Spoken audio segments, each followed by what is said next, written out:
दोस्तों नमस्कार। मैं आप लोग का हार्दिक अभिनंदन करता हूं अपने trader by stock market YouTube channel में। जो लोग फर्स्ट बार विजिट करें सब्सक्राइब वगैरह कर ले, बेल आइकन वगैरह ठोक दें, ठीक है। जिसमें आप देख सकते हैं ये फ्री टेलीग्राम है, जरूर इसको आप ज्वाइन करिए, है ना। और टीवीएसएम टाटा वाले टेलीग्राम में है तो आप इसको जरूर ज्वाइन करिए। बाकी ये शॉर्ट स्विंग है, ये स्विंग है।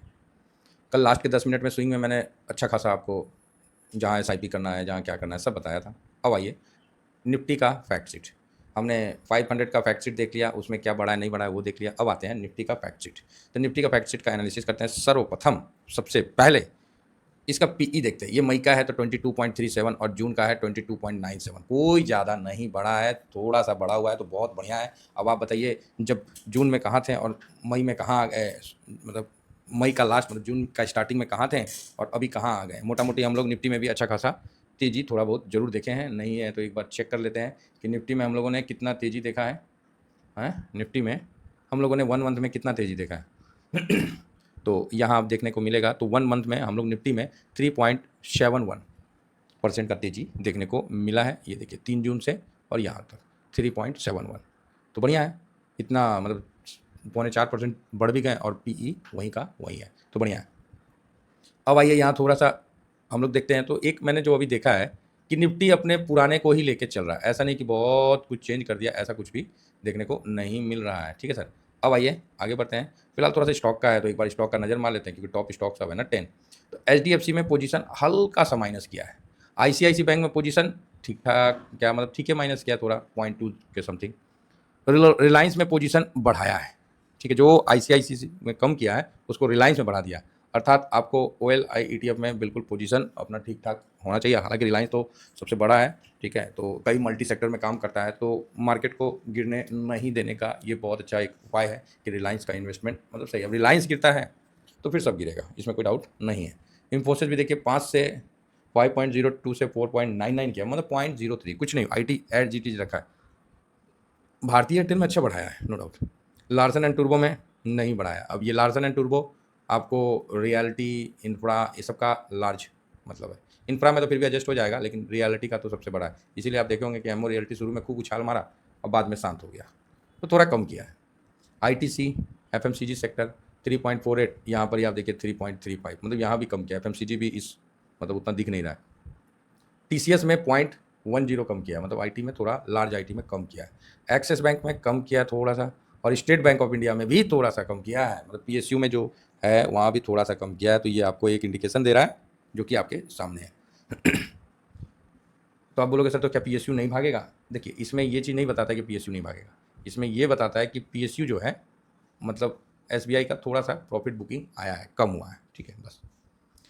नेक्स्ट चलते हैं फाइनेंस सर्विस। तो फाइनेंस सर्विस में 37.60 से कम किया है 37.41, अर्थात बैंकों में कम हुआ है। बाकी NBCC का उतना ज़्यादा नहीं है, इसमें उसका डिटेल अलग से देखना पड़ेगा, ठीक है। तो यहाँ बैंकों में थोड़ा कम किया है तो ये देखिए माइनस करते हैं। IT में इक्वल है, थोड़ा कम किया 0.05, ठीक है। IT में कितना किया है तो 0.05। Oil and gas consumer fuel में ये पोजीशन बढ़ा है, ठीक है, तो ये एक निर्णायक मोड़ बन सकता है।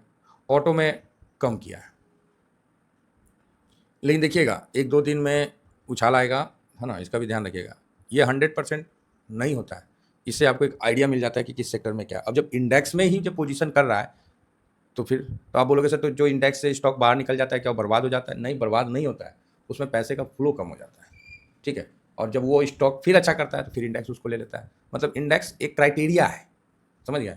अब जैसे 200 मूविंग एवरेज, 200 मूविंग एवरेज से नीचे चला जाता है तो इसका ही मतलब थोड़ी क्यों खत्म हो गया हमेशा के लिए, वहाँ से घूम के आ जाता है।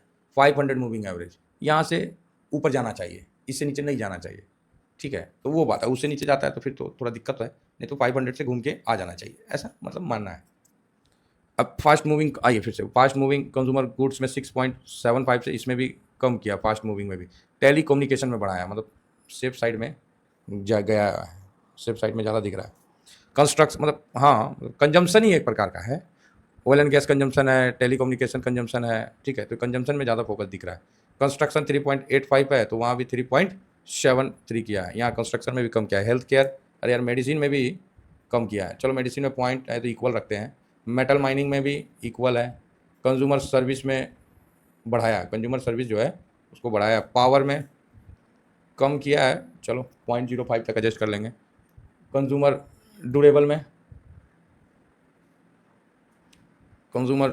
ड्यूरेबल में आपको 2.22 से ये भी ठीक है, इक्वल है। कंस्ट्रक्शन मटेरियल में, हाँ कंस्ट्रक्शन मटेरियल पे फोकस रखिए, ठीक है, कंस्ट्रक्शन मटेरियल। अब जो स्टॉक इसके अंदर आते हैं उनका वेटेज जिस ETF में है तो वहाँ आप फोकस बना सकते हैं। क्लियर है? तो आप बोलोगे ओके।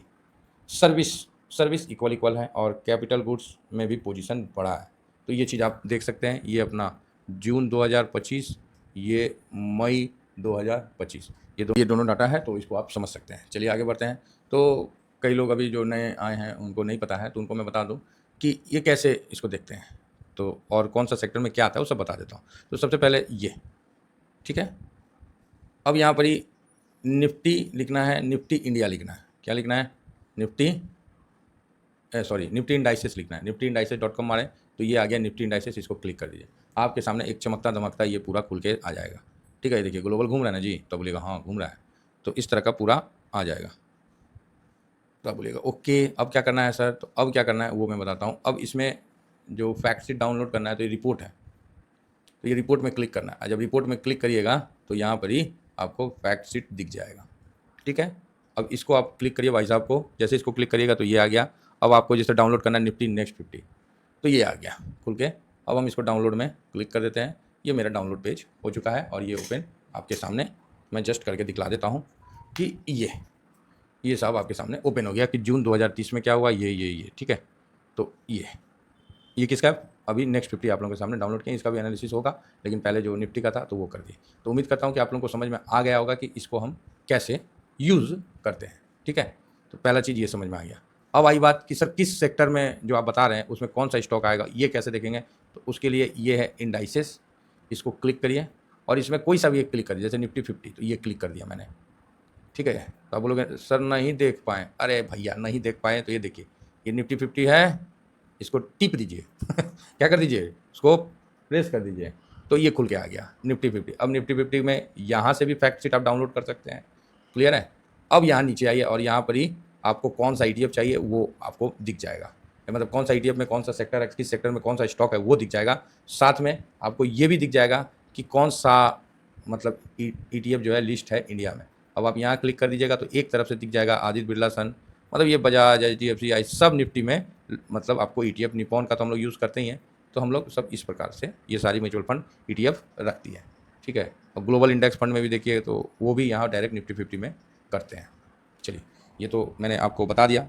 अब आइए भाई जो अपना फैक्ट शीट था उस पर डिस्कस करते हैं। तो फैक्ट शीट में ये टॉपिक आया कि पोजीशन कहाँ बढ़ा है, तो पोजीशन बढ़ा है oil gas and consumer fuel में, ठीक है। ऑयल एंड गैस में जो बढ़ा है तो ये है ये सेक्टर, और ऐसा नहीं है, तीसरा नंबर में है निफ्टी 50 में वेटेज में।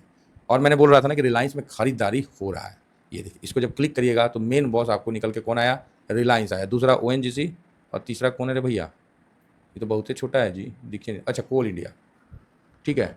तो आपको ऑयल एंड गैस में यही निकल के सामने आए, कोल इंडिया, रिलायंस और बस, ठीक है। आप बोलोगे ओके। नेक्स्ट क्या है? टेलीकम्युनिकेशन।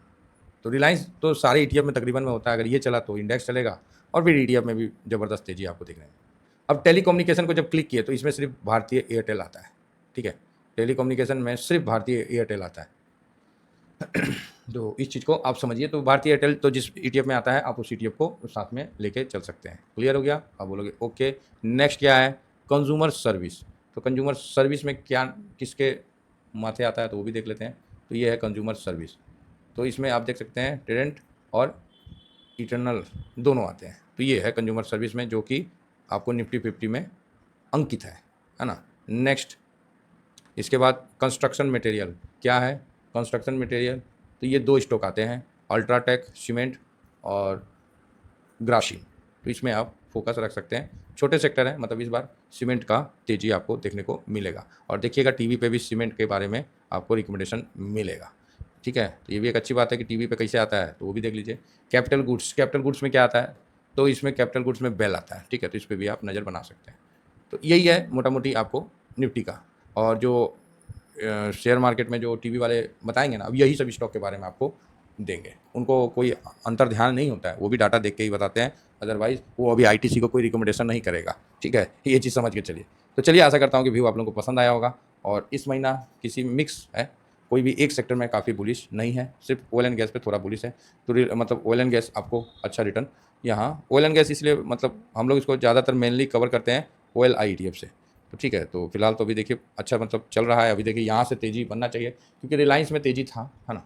तो ऑयल एंड गैस में जो है, अब आप बोलते हैं ना कि ईटीएफ में सर कौन सा पोर्टफोलियो मतलब कौन सा शेयर आता है, तो आप इसको इस तरह से देख सकते हैं। आपके सामने मैं दिखला देता हूँ। ऐसा कुछ नहीं है कि मतलब कोई बहुत ज़्यादा छुपाने वाली चीज़ है, और पता होना चाहिए आपको। यहाँ डिटेल पोर्टफोलियो लिखा हुआ है, आप उसको क्लिक करिए और ये कोई भी साइट में देख सकते हैं। ये देखिए ये आ गया। तो रिलायंस का इसमें 33% का होल्डिंग है, तो स्वाभाविक है। ओएनजीसी इसमें दोनों हैं, तो दोनों मिला के आपको 50% तकरीबन आपको कवर हो जाता है। और क्या चाहिए सर? हैं दोनों मिला के, अच्छा एक तो ओएनजीसी भी है और ओएल ये भी है, तो हो ही गया मोटा मोटी। और हाँ, मोटा मोटी हो ही गया। ओएल इंडिया भी है, ये है। तो 50% मतलब आपको, तो इसमें आपको अभी होल्ड करना पड़ेगा क्योंकि यहाँ तेज़ी बनेगी और बढ़िया रहेगा। तो ठीक है, फिलहाल मैं इतना ही कहकर अपने वाणी को विराम देता हूँ। जो लोग फर्स्ट बार विजिट किए सब्सक्राइब वगैरह कर लें। Thank you very much. जय हिंद, जय भारत।